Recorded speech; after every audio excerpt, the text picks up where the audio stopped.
राम कथा में अनेक गुण विद्यमान हैं, पर वस्तुतः राम कथा का उद्देश्य क्या है?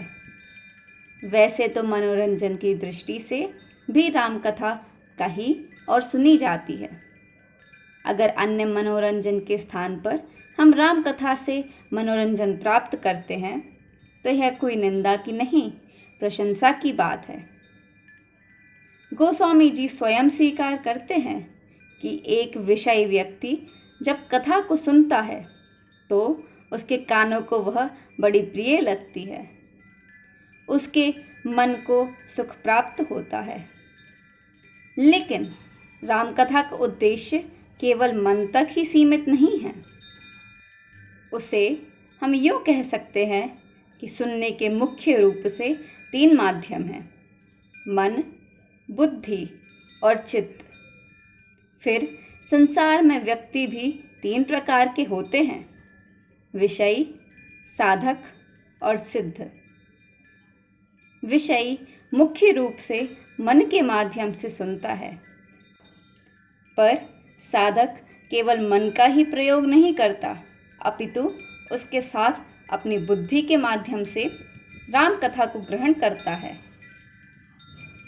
और जो सिद्ध व्यक्ति है उसके लिए राम कथा केवल मन और बुद्धि का विषय नहीं है, वह तो चित्त से राम कथा के साथ एकाकार होकर, तन्मय होकर, तदाकार होकर साक्षात कथा का ही रूप बन जाता है।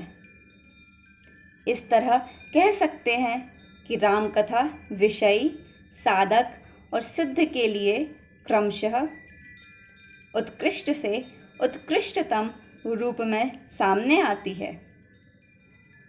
यदि राम कथा को केवल मनोरंजन के रूप में ग्रहण किया जाए तो व्यक्ति को उससे तत्काल आनंद की अनुभूति तो होगी, पर उससे जीवन में समस्याओं का समाधान नहीं होगा। अब ऐसी क्षणिक आनंद की अनुभूति तो जितने मनोरंजन के साधन होते हैं उन सब में होती है, जैसे टीवी के सीरियल आदि।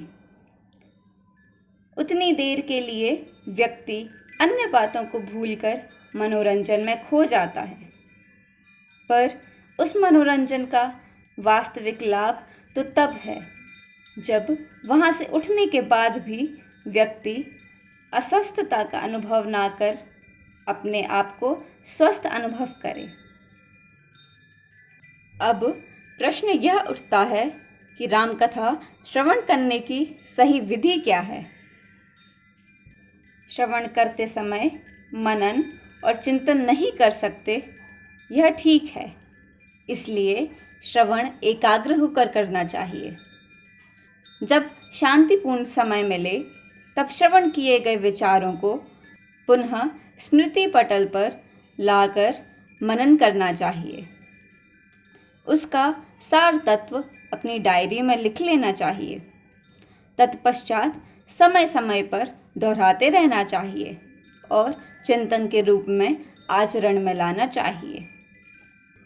उदाहरण के रूप में गाय, बैल जब घास खाना शुरू करते हैं तब जल्दी से खाते हैं, फिर विश्राम के समय खाई हुई घास मुंह में लाकर एक रस बनाकर चबाकर खाते हैं। इस प्रतिक्रिया को जुगाली कहते हैं। साधक को भी यही प्रक्रिया सीख लेनी चाहिए। इस प्रकार के मनन और चिंतन ही मानव के कथा श्रवण संबंधी उच्च साधनमय जीवन के लिए उचित हैं। अतः आज से ही श्रवण के रूप में जो कुछ ग्रहण किया है उसे मनन और चिंतन के रूप में चबाकर पचाने का संकल्प करना चाहिए, अर्थात आचरण में लाने का प्रयत्न करना चाहिए। तभी श्रवण की सार्थकता है। रामचरितमानस एहि नामा, सुनत श्रवण पाई विश्रामा। यदि हम राम कथा सुनेंगे तो हमको विश्राम की प्राप्ति होगी। कितनी अच्छी बात है! विश्राम प्रदान करना मानस का परंपरागत सत्य है। मनुष्य कर्म करता है, कर्म करना मनुष्य के लिए आवश्यक है। कर्म करने की इतनी बाध्यता है कि मनुष्य बिना कर्म किए रह नहीं सकता।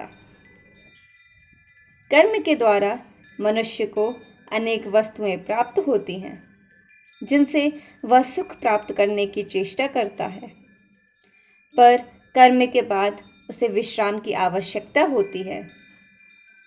विश्राम करने से उसे नई ऊर्जा प्राप्त होती है, उसे पुनः कर्म करने की शक्ति प्राप्त होती है।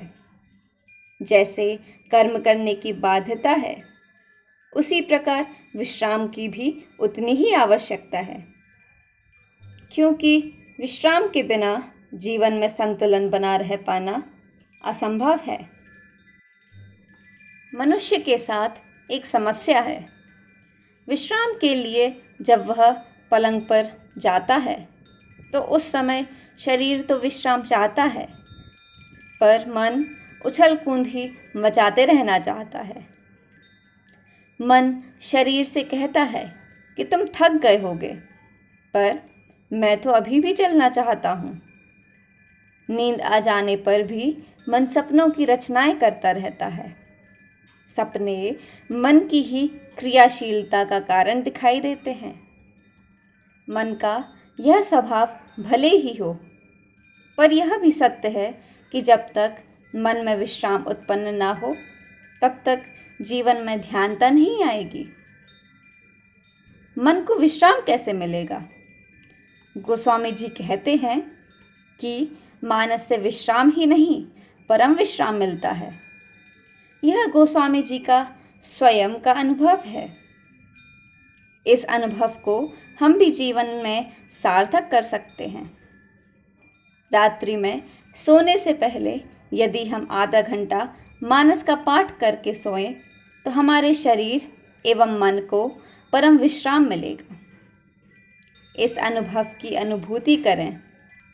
जब बिस्तर पर सोने जाएं, तो अपने तकिए पर उंगली से राम शब्द लिख लें और ऐसी कल्पना करें कि हम अपना सिर भगवान राम की गोद में रखकर सो रहे हैं। सुंदरकांड में यही संदेश प्राप्त होता है। जब हनुमान जी सीता माता की खोज में जाते हैं, तो इस यात्रा के प्रारंभ में ही उनके सामने सोने का पहाड़ आ जाता है। सोना बड़ा मूल्यवान है। व्यक्ति के मन में सोने के प्रति बड़ा आकर्षण होता है और वह उसे पाना चाहता है। समुद्र में रहने वाला स्वर्ण पर्वत मैनाक हनुमान जी से कहता है कि पहले आप थोड़ा विश्राम कीजिए, तब आगे बढ़िएगा। पर हनुमान जी उससे कहते हैं कि राम काज कीने बिनु मोहि कहाँ विश्राम। बिना श्री राम का कार्य किए कहीं विश्राम है क्या? इसका मानो संकेत यही है कि 10-20 किलो सोने की बात क्या, सोने का पहाड़ भी व्यक्ति को विश्राम नहीं दे सकता। केवल भगवान के कार्य के द्वारा ही विश्राम और शांति संभव है। आगे चलकर वर्णन आता है कि भगवान राम हनुमान जी को बीच में भी विश्राम दिला देते हैं। सीता जी के पास पहुंचने से पूर्व हनुमान जी का विभीषण जी से वार्तालाप होता है। हनुमान जी उन्हें भगवान राम की कथा सुनाते हैं, जिसे विभीषण आनंदपूर्वक सुनते हैं। इस कथा के सुनने कहने का फल क्या होता है, यह बताते हुए गोस्वामी जी कहते हैं, यही विधि कहत राम गुण ग्रामा, पावा अनिर्वाच्य विश्रामा। हनुमान जी को विश्राम मिल गया और उनकी सारी थकान मिट गई। इसका अर्थ है कि भगवान राम की कथा विश्राम देने वाली है। मानस का उद्देश्य यह बताना है कि हम जीवन में जो भी कार्य करते हैं, परिश्रम करते हैं, वे सब करते रहें, पर जब विश्राम एवं शांति पाना चाहते हैं तो राम कथा में डूब जाएं। राम कथा से परम विश्राम और शांति की अनुभूति होगी। जय श्री राम।